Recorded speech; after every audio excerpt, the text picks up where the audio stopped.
2025-এর পৃথিবীতে আধুনিক পৃথিবীর সভ্যতার দাবিদার এই পৃথিবীর বাসিন্দারা কেউ গভীর রাতে বিকট আওয়াজে আতশবাজির বিষাক্ত ধোঁয়া এবং বিকট আওয়াজ দিয়ে মানুষ তো মানুষ, শিশু, বৃদ্ধ, হার্টের রোগী, শ্বাসকষ্টের রোগী, অসুস্থ মানুষ এবং হাজার হাজার পাখির মৃত্যুর কারণ হবে, কষ্টের কারণ হবে, এটা কোনো সভ্য সমাজে গ্রহণযোগ্য হতে পারে না। রাত 12:01 আপনি যখন উৎসবে মেতে উঠছেন, আপনি যখন চিৎকার চেঁচামেচি করছেন, আপনি যখন আনন্দ উৎসব হয়ে হুল্লোড় করছেন, তখন শত শত হাজার হাজার লক্ষ লক্ষ মানুষ ঘুমিয়ে আছে। আপনার বিকট আওয়াজ হয়তো তাদের ঘুম ভাঙিয়ে দিচ্ছে। প্রতি বছর এই 31st নাইটের কারণে যে পরিমাণ নিরাপত্তা ঝুঁকি হয়ে থাকে, প্রত্যেক বছর পুলিশ থেকে, প্রশাসন থেকে নিষেধাজ্ঞা থাকে, কোনো প্রকার পটকা ফুটানো যাবে না, এটা করা যাবে না, সেটা করা যাবে না, কিন্তু কে শুনে কার কথা? আমাদের সমাজের তরুণরা কারা কারা এসব অপসংস্কৃতি, এসব অনাচার করার জন্য প্রস্তুতি নিচ্ছে, সেগুলো দেখা সমাজের মানুষ হিসেবে আমাদের দায়িত্ব আছে। আমরা শুধু সুবহানাল্লাহ আলহামদুলিল্লাহ পড়ব, আমরা শুধু কোরআন তেলাওয়াত করব, আমরা শুধু নফল নামাজ পড়ব, আমরা শুধু দান সাদকা করব আর মসজিদ মাদ্রাসা করব, মানব সেবা করব, এটুকু দিয়ে আমরা আল্লাহর কাছে পার পাবো না।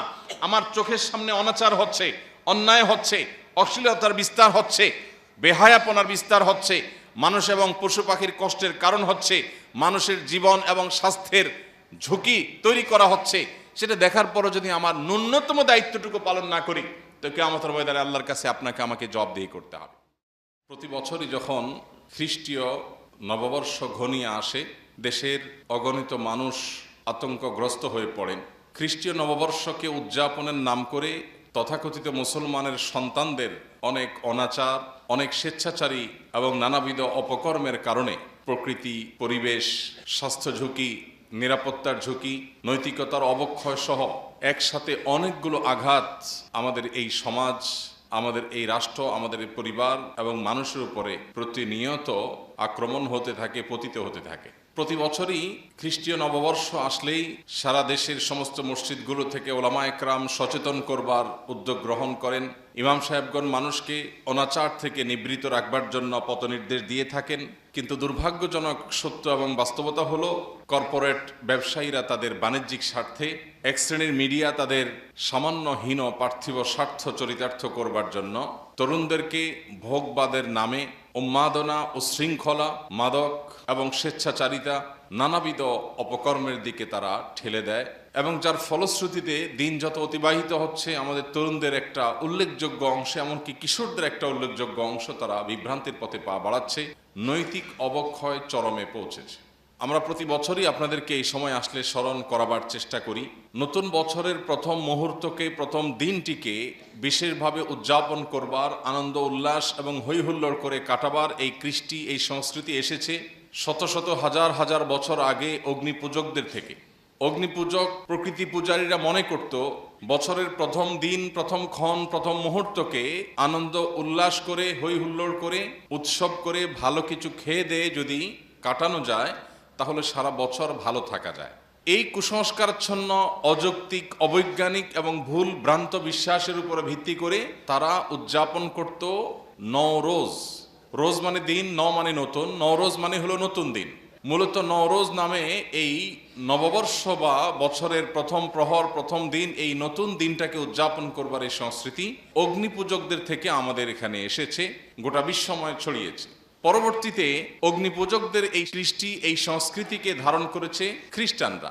খ্রিস্টীয় বর্ষ যখন শুরু হয়, তখন বিশ্বব্যাপী খ্রিস্টানদের মধ্যে এটিকে উদযাপন করবার, বিশেষভাবে উৎসব উল্লাস করে কাটাবার একটা কৃষ্টি আজ আমরা গোটা দুনিয়াতে দেখতে পাচ্ছি। প্রশ্ন হলো, নববর্ষ উদযাপনের এই যে প্রক্রিয়া, এই যে পদ্ধতি, এটা কতটা যৌক্তিক, এটা কতটা গ্রহণযোগ্য? সর্বপ্রথম যে বিষয়টি চলে আসে সেটা হলো, যে বিশ্বাস থেকে নববর্ষ বা বছরের প্রথম মুহূর্তকে উৎসব করে, উল্লাস করে, হৈহুল্লোড় করে কাটানো হয়, সেই যৌক্তিকতা বা সেই দাবি, এটা যে অসার, সেটা যে বিভ্রান্তি, সেটা যে নিছক কুসংস্কার, সেটা বোঝার জন্য কোনো পণ্ডিত হওয়ার প্রয়োজন নেই। সবচেয়ে দুঃখজনক অধ্যায় হলো, আমাদের সমাজের যে অংশটা নিজেদেরকে তথাকথিত বিজ্ঞান মনস্ক বলে দাবি করে, যারা মনে করে যে তারা বিজ্ঞান মনস্ক, তারা সবকিছু বৈজ্ঞানিক বিশ্বাস, অভিজ্ঞতার ভিত্তিতে তারা করে থাকে, সেই মানুষগুলোই মূলত 31st নাইটের এই উন্মাদনায় গা ভাসায়। একদিকে যারা নিজেদেরকে বিজ্ঞান মনস্ক বলছে, অপরদিকে তারা নতুন বছরের প্রথম মুহূর্তে হই হুল্লোড় করছে। কেন হই হুল্লোড় করছে? এই প্রশ্ন যদি আমি আমার সে সকল তরুণ বন্ধুদের কাছে রাখি, আমি জানি না তারা কি উত্তর দিবেন। প্রত্যেকটা হাসির একটা কারণ থাকে, প্রতিটা কান্নারও একটা কারণ থাকে। কোনো না কোনো কারণ ছাড়া মানুষ হাসলে বা কান্না করলে তাকে মানুষ সুস্থ মানুষ বলে না। প্রতিদিনই রাত 12টা 1 মিনিট আসে, আপনি 365 দিনের অন্য কোনো দিন রাত 12টা 1 মিনিটে হই হুল্লোড় করেননি, আনন্দ উৎসব করেননি। 31শে ডিসেম্বর দিবাগত রাতে 12টা 1 মিনিটে কি এমন হয়েছে যার ফলে আপনি আনন্দ উৎসবে মেতে উঠছেন 12টা 1 বাজার সাথে সাথে? এই আনন্দের কারণটা কি? কি এমন ঘটেছে যে আপনি খুশি হয়ে গেছেন? উত্তর হয়তো আসবে যে একটা নতুন বছর আসছে। তো একটা নতুন বছর আসলে যদি আনন্দিত হয়, তাহলে যে মুহূর্তে একটা নতুন বছরকে আপনি ওয়েলকাম করছেন, ঠিক তার 1 মুহূর্ত আগেই একটা বছর গত হয়েছে। কারোর আগমন যদি আপনার আনন্দের কারণ হয়, তাহলে তার বিদায় আপনার বেদনার কারণ হবে। এই সহজ কথাটা বোঝার জন্য কোনো শিক্ষিত মানুষ হওয়ার দরকার নেই। যে ব্যক্তি আসলে আপনার খুশি হয়, তার বিয়োগ বেদনা, তার বিরহ, তার বিদায়, এটা আপনার কষ্টের কারণ হবে। 1 মুহূর্ত আগেই একটা বছর শেষ হয়ে গেল, সেজন্য তো আপনি কাঁদেন নাই, সেজন্য তো আপনি বেদনাহত হন নাই, সেজন্য তো আপনি কষ্ট পান নাই। তাহলে নতুন বছর আসছে সেজন্য আপনি খুশি হচ্ছেন কোন যুক্তিতে? সকল নতুন কি মানুষের আনন্দের কারণ? নতুন কিছু আসলেই কি মানুষ আনন্দ করবে, উৎসব করবে? জীবনে প্রথম কেউ বাঘ এবং সিংহের মুখোমুখি হয়েছে সরাসরি, প্রথম, ফার্স্ট টাইম। কি বলেন? আনন্দে হো হো করে হেসে দিবে না যে বাঘ সিংহ দেখেছি আমি মোবাইল স্ক্রিনে কিংবা খাঁচার ভেতরে, এখন আমার সামনে একেবারে বাঘ হাজির, সাপ হাজির, সিংহ হাজির, হিংস্র কোনো প্রাণী হাজির। মানে নতুন একটা প্রাণীকে একটা নতুন ভাবে দেখেছি, এই খুশিতে, এই আনন্দে মানুষ হো হো করে হেসে দিবে। আল্লাহ রাব্বুল আলামিন বলেছেন কোরআনে কারীমে, কুল্লু নাফসিন যায়িকাতুল মাউত, প্রত্যেক প্রাণীকে মৃত্যুর স্বাদ আস্বাদন করতে হবে। প্রতিটা প্রাণীকে মৃত্যুর স্বাদ আস্বাদন করতে হবে। আমরা পৃথিবীতে যখন এসেছি, এই পরোয়ানা নিয়েই এসেছি যে আমাকে একটি প্রাণী হিসাবে একদিন মৃত্যুবরণ করতে হবে। সেই দিনটা কখন আমি জানি না, কিন্তু একজন ইমানদার হিসাবে আমি বিশ্বাস করি, আমি গভীরভাবে মনে প্রাণে এই ধারণা পোষণ করি, জানি, বিশ্বাস করি যে আল্লাহ রাব্বুল আলামিন আমার জন্য হায়াতের যে সময়টা বাজেটে রেখেছেন, তার 1 মুহূর্ত বেশি আমি থাকতে পারবো না, আগেও আমি যেতে পারবো না। অতএব আল্লাহ রাব্বুল আলামিন যে আমার সীমিত সীমাবদ্ধ হায়াত দিয়ে পাঠিয়েছেন, একটা বছর শেষ হয়ে যাওয়া মানে হলো জীবন থেকে একটা বছর খসে পড়া, আমার কবর আরো কাছাকাছি আসা। মৃত্যুদণ্ডপ্রাপ্ত কোনো আসামি যার যে কোনো সময় যে কোনো দিন মৃত্যুদণ্ড হতে পারে, মৃত্যুদণ্ডের পথে, দণ্ড কার্যকর করার পথে আর কোনো বাধা নেই, সেই ব্যক্তি, তার কাছে নতুন সকাল কিংবা নতুন সন্ধ্যা কখনো আনন্দের কারণ হয় না। কারণ সে জানে একটা সকাল আসা মানে হলো তার জীবন থেকে একটা রাত শেষ হয়ে গেল, হতে পারে সে আর কোনো রাত পাবে না। একটা সন্ধ্যা আসা মানে হলে হয়তোবা তার জীবন থেকে সর্বশেষ দিনটি পার হয়ে গেল, আর কোনো সূর্যের আলো সে দেখবে না।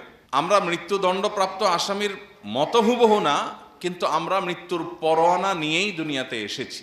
প্রাণ আছে মানেই হলো মৃত্যুর স্বাদ আমাকে আস্বাদন করতেই হবে। এরকম একজন মানুষ এরকম একটি বাস্তবতায় দাঁড়িয়ে নতুন একটি বছর আসলেই কিভাবে সে আনন্দিত হয়, কিভাবে সে উৎসব করে, কিভাবে সে হই হুল্লোড় করে।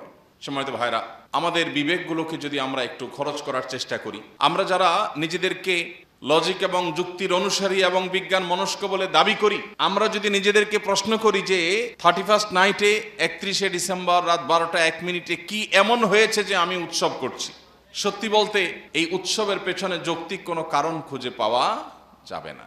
মুসলমান ঈদ উল ফিতর যে উৎসব করে, সেই উৎসবের পেছনের কারণ হলো রমাদানের মাস ব্যাপী যে আল্লাহর ইবাদত বন্দেগী হয়ে থাকে, এই দিনে আল্লাহ রাব্বুল আলামিন বান্দাকে পুরস্কার দেন, সেজন্য বান্দা আনন্দ করে, উৎসব করে। জিলহজের প্রথম 10টি দিন ইবাদতের দশক, জিকির আজকার, ইবাদত বন্দেগী, নফল রোজা ইত্যাদি করার পর আল্লাহ রাব্বুল আলামিন জিলহজের প্রথম দশকের শেষ দিন বা 10 তারিখ 10ই জিলহজ ঈদুল আজহা করার এই নিয়ামত আমাদেরকে দিয়েছেন। প্রত্যেকটা উৎসবের একটা কারণ থাকে, কিন্তু এই উৎসবের কোনো কারণ, কোনো যৌক্তিক গ্রাউন্ড আপনি খুঁজে পাবেন না। উপরন্তু এই উৎসবের পেছনে যে সমস্ত অনাচার আছে, সেই সমস্ত অনাচারের কারণে এটাকে সামাজিকভাবে বন্ধ করবার, থামাবার উদ্যোগ গ্রহণ করা আমাদের প্রত্যেকটা মানুষের কর্তব্য। প্রতি বছর 31st নাইটকে কেন্দ্র করে যে সমস্ত অনাচার হয়, সেগুলো আমরা নানাভাবে জানার চেষ্টা করি, জানার সুযোগ তৈরি হয়। এর পেছনে যে সমস্ত অনাচারগুলো আছে, এর মধ্যে একটা বড় অনাচারের বিষয় হলো এর পেছনে স্বাস্থ্য ঝুঁকি আছে। অনেক অসুস্থ মানুষকে মৃত্যুর দিকে ঠেলে দেওয়া হয় এই অপসংস্কৃতির কারণে।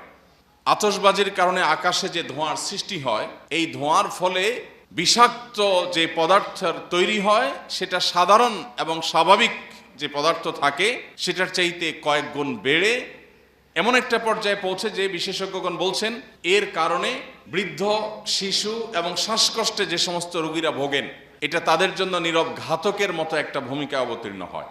মানুষের কান যে পরিমাণ শব্দ নিতে পারে, যে পরিমাণ আওয়াজ সহনশীল, যে পরিমাণ সহ্য ক্ষমতা মানুষের কানের আছে, সেটার চাইতে বেশ খানিকটা বেশি বিকট আওয়াজ তৈরি হয় আতশবাজির আওয়াজের কারণে, যেটার ফলে অনেক হার্টের রোগী তাদের হার্ট অ্যাটাকের সম্ভাবনা বেড়ে যায়। অনেক শিশু হার্ট অ্যাটাকের সম্ভাবনা তাদের বেড়ে যায় দুর্বল হার্ট হওয়ার কারণে। এবং প্রতি বছর আপনারা সোশ্যাল মিডিয়াতে বিভিন্ন মূলধারা মিডিয়ার মাধ্যমে দেখতে পান যে হাজার হাজার পাখি এই বিকট আওয়াজের কারণে হার্ট অ্যাটাকে সেগুলোরও মৃত্যু হয়ে থাকে।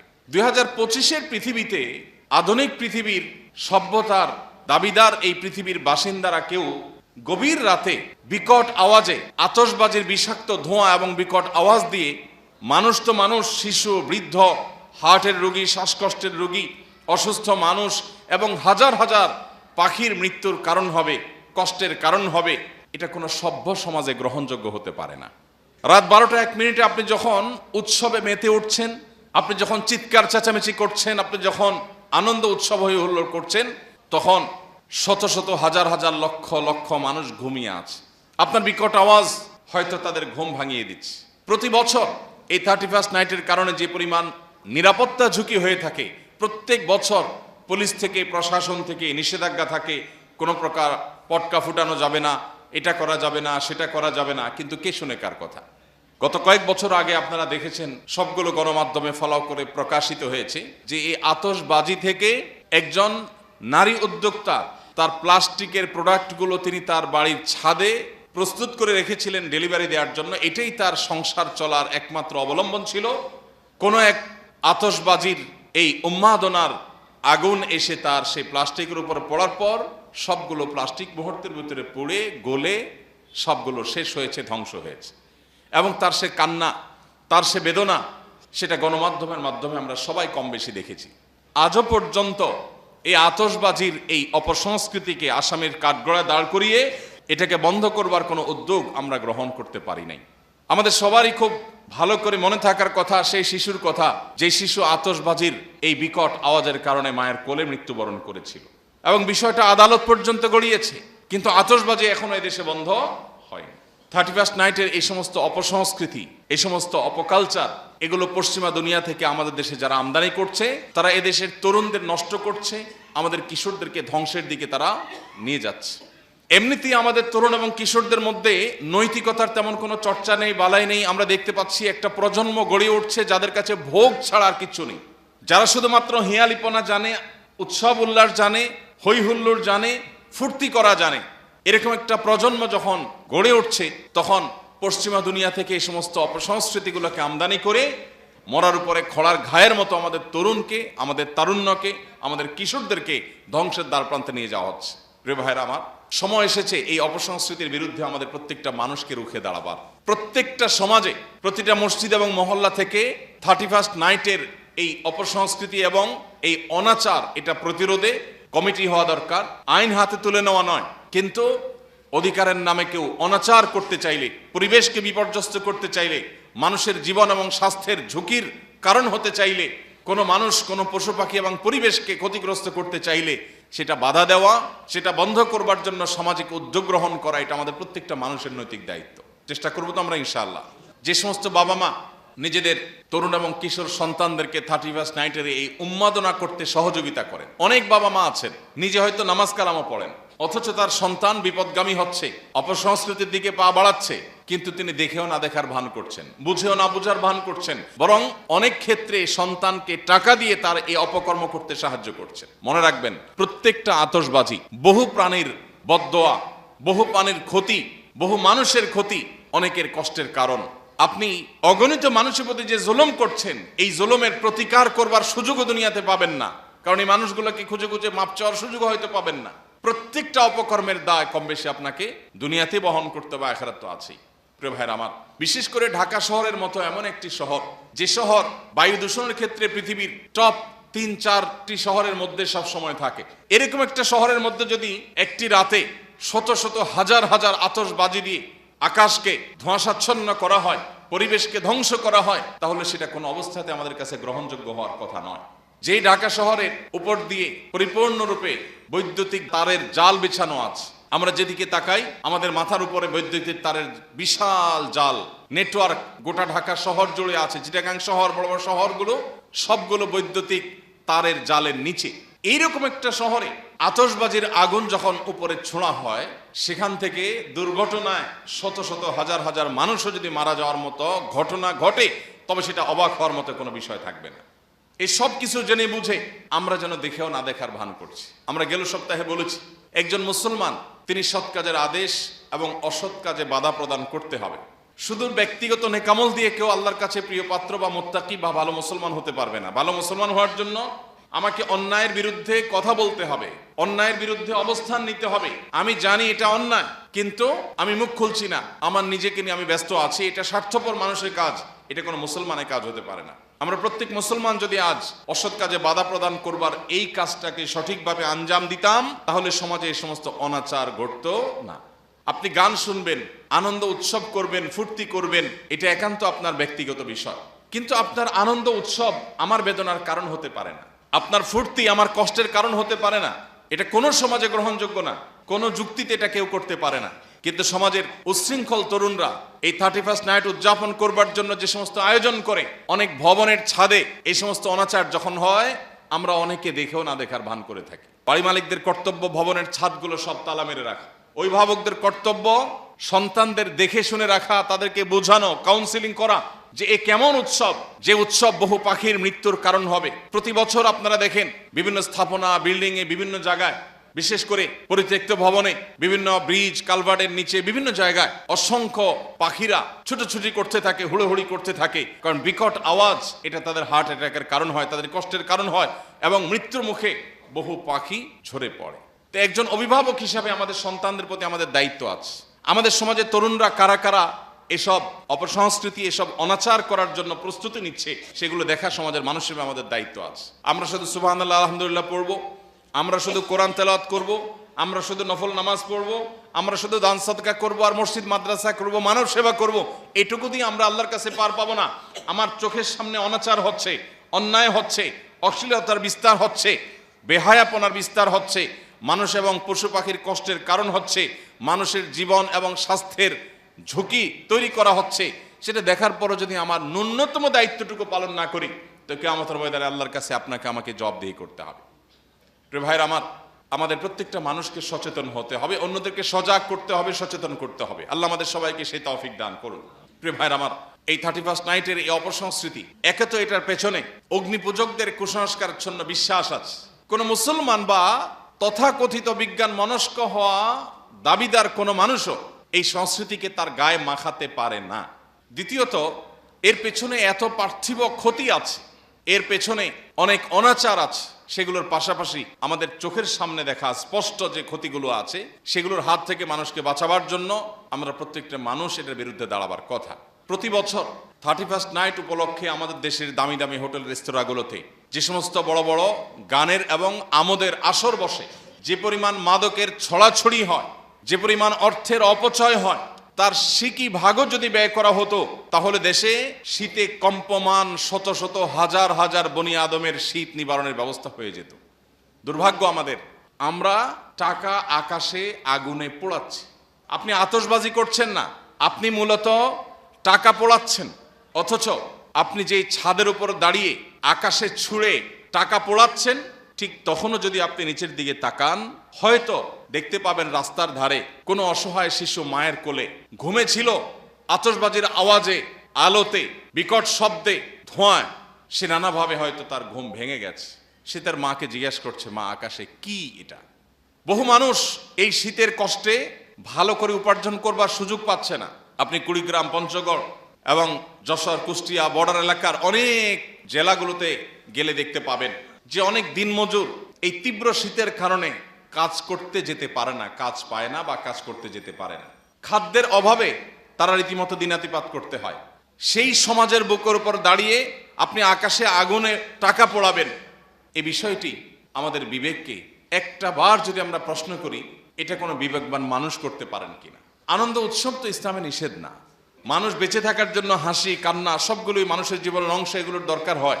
কিন্তু আপনার এমন একটা উৎসব যে উৎসবের পেছনে কোনো যৌক্তিক গ্রাউন্ড নেই, যে উৎসব বহু মানুষের কষ্টের কারণ হয়, আবার যে উৎসবে অর্থের অপচয় হয়, যে উৎসবে ভোগবাদের চর্চা হয়, যেটাতে নৈতিকতার এবং আদর্শের কবর রচনা হয়, যেটা ভিন জাতি এবং ভিন দেশিদের কালচারকে ওয়েলকাম করে নিজের দেশীয় কালচারকে নিভিয়ে দেওয়া হয়, সেই সংস্কৃতি কিভাবে একজন তরুণ, কিভাবে একজন বিবেকবান মানুষ, কিভাবে একজন সচেতন নাগরিক গ্রহণ করতে পারে? প্রিয় ভাইরা আমার, এই জন্য আমি আপনাদের প্রতি উদাত্ত আহ্বান রাখতে চাই, এই অনাচার রোধে প্রত্যেকটা পরিবার থেকে আমাদেরকে পদক্ষেপ নিতে হবে। আমাদের সন্তানদেরকে বোঝাতে হবে, তাদেরকে কাউন্সেলিং করতে হবে, তাদের বিবেকের কাছে প্রশ্ন তুলে দিতে হবে, ছুড়ে দিতে হবে। তুমি এই 31st নাইট উপলক্ষে আতশবাজির জন্য যে বাজেট আছে তোমার, আমোদ ফুর্তির জন্য যে বাজেট আছে তোমার, সে বাজেট দিয়ে সামান্য কিছু মোজা, কিছু কানটুপি, শীতের কাপড়, এগুলো নিয়ে রাস্তার ধারে শুয়ে থাকা অসহায় মানুষকে দাও। আল্লাহর শপথ করে বলতে পারি, তোমার আতশবাজি তোমাকে যদি একটু আনন্দ দেয়, তো এই গরিব অভাবী মানুষগুলোর গায়ে উষ্ণতা ছড়িয়ে দেওয়ার কারণে তুমি এর চাইতে বেশি আনন্দ পাবে। আমাদের বাবা মা, বেশিরভাগ বাবা মা, আমরা আমাদের সন্তানদের ব্যাপারে সেই দায়িত্বশীলতার পরিচয় দিতে পারিনি। আমাদের সন্তানদেরকে পবিত্র আনন্দ আমরা দেখাতে পারিনি। পবিত্র আনন্দের পথ যদি আমরা তাদেরকে দেখাতাম, তাহলে স্বেচ্ছাচারী এই সমস্ত অনাচারের মাধ্যমে তারা আনন্দ খোঁজার চেষ্টা করতো না। দুর্ভাগ্য আমাদের সমাজে তরুণদেরকে মানুষের সেবা করার, দেশের মানুষের জন্য কল্যাণ করবার, উত্তম উদাহরণ রাখবার সুযোগ দৃষ্টান্ত আমরা স্থাপন করতে পারিনি। বেশি দিন হয়নি আমরা শরীফ ওসমান হাদির মতো তরুণকে দাফন করেছি, যে তরুণ আমাদেরকে শিখিয়ে গেছে কিভাবে ভোগবাদকে জয় করে, কিভাবে ত্যাগ করে, কিভাবে নিজের সর্বশক্তি দিয়ে সমাজে ইনসাফ প্রতিষ্ঠার জন্য লড়ে যেতে হয়। অথচ এই সব কিছু দেখেও আমরা আবার গতানুগতিকতার পথে গা বাড়াই এবং পা বাড়াই।